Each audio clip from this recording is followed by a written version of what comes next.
Hi, my name is Gail Gramlich. I'm at the Chocolate Bar in downtown Reno, and today we are making the Nuvo Martini, better known as the Springtime Martini. This martini is really good for brunch. First thing we do is put ice in the glass, of course. And we're going to do 2 ounces of premium vodka. We're going to use Grey Goose today. 1, 1,000, 2, 1,000, 3, 1,000, 4, 1,000. Okay. And we're going to do 1 ounce of peach nectar. You can get this from a can or do it fresh. Peach nectar. And then we're going to squeeze 2 limes. This martini takes fresh lime. 1, 2. Then you shake it up.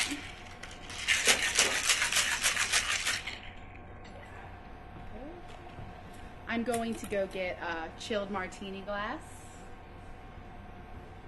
Okay.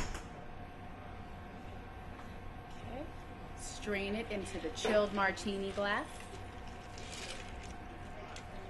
Then we're going to top with the Nuvo sparkling liqueur. And this is infused with delicious fruits. And then if you want to get fancy, you can garnish it with a rose petal, but today I'm going to garnish it with a cherry. Go. The Nuvo Martini.